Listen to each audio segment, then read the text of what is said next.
2026ஆம் ஆண்டு நடந்த சட்டமன்ற தேர்தலில் திருப்பூரில் உள்ள ஒரு மிக்க முக்கியமான தொழில் அதிபரான டாலர் பாலசுப்ரமணியம் அவர்கள் தங்களிடம் வற்புறுத்தியின் பேரில் திருப்பூர் தெற்கு சட்டமன்ற தொகுதியில் கழகத்தின் சார்பாக போட்டியிட மாற்றுக் கட்சியில் வந்த திருப்பூர் மாநகராட்சி மேயர் இருந்த தினேஷ்குமார் அவர்களை மேயர் பொறுப்பிலிருந்து ராஜினாமா செய்ய வைத்து திருப்பூர் தொகுதியில் போட்டியிட வாய்ப்பு வழங்கினீர்கள்.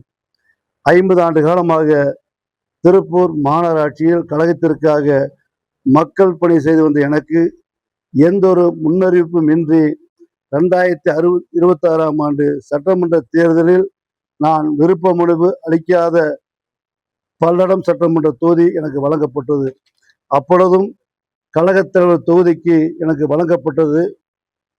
அப்பொழுதும் கழகத் தலைவர்களுடையக்காக பொறுத்து கொண்டு மாவட்ட செயலர் என்ற முறையில் கழகம் திருப்பூர் தெற்கு மற்றும் புலம் ஆகிய 2 சட்டமன்ற தொகுதியிலும் வெற்றி பெற கடுமையாக தேர்தல் பணியாற்றினேன். அது எனக்கு மிகப்பெரிய வருத்தத்தை ஏற்படுத்தியது. ஒரு தொழிலதிபர் மற்றும் மாற்றுக்கட்சி வந்த தினேஷ்குமார் ஆகியோர்கள் கொடுத்த முக்கியத்துவத்தை கூட 50 ஆண்டு காலமாக இக்கட்டான சூழ்நிலையில் கட்டி காப்பாற்றிய இந்த கழக விசுவாசிக்கு ஏன் கொடுக்கவில்லை? என்னை தவிர வேறு யாராவது ஒரு கழக விசுவாசிக்கு திருப்பூர் தெற்கு சட்டமன்ற தொகுதி வாய்ப்பளித்திருந்தால் கூட நான் மகிழ்ச்சி அடைந்திருப்பேன்.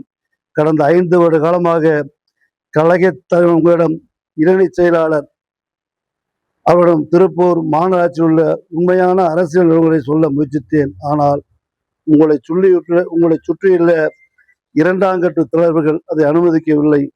அதன் பின்னர் திருப்பூர் மாநகராட்சியில் உள்ள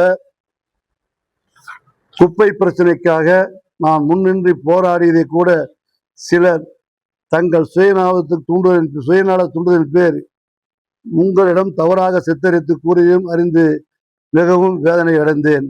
ஒரு சட்டமன்ற உறுப்பினராக மாவட்ட செயலாளராகவும் எனக்கே இந்த நிலைமை என்றால் சாதாரண கழக தொண்டர் நிலைமை நினைத்து பார்க்கவே எனக்கு மிகுந்த மன வருத்தம் அளிக்கிறது.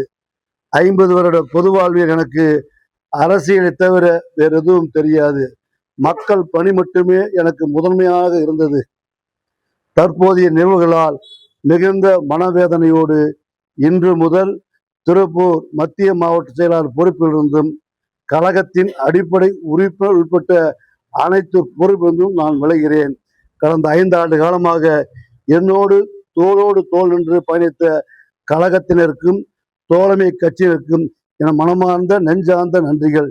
ஏன் இந்த முடிவை முன்னரே எடுக்காமல் இப்போது எடுக்கிறேன் என்ற கேள்வி கழகத்தினர் மற்றும் பொதுமக்கள் மனதிலும் எழுவது இயற்கையானதே.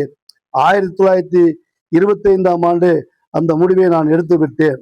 ஆனால் கழகத்தினுடைய ஆட்சிக்கு எந்த ஒரு கெட்ட பெயரும் வந்தக்கூடாது என்பதற்காக மட்டும் பொறுமை காத்து நின்றேன். கழக விசுவாசியான நான் தற்போதுள்ள கழகத்தின் ஒற்றுமொத்த குரலாக ஒலிக்கின்றேன்.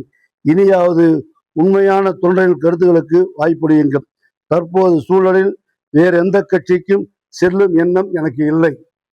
செய்திகளை உடனுக்குடன் தெரிந்து கொள்ள கீழ்கண்ட கேபிள் மற்றும் டிடிஹெச் நெட்வொர்க்குகளில் எம்நாடு செய்தி தொலைக்காட்சியை காணுங்கள். பாதகம் செய்பவரை கண்டால் நாம் பயம் கொள்ளலாகாது பாப்பா.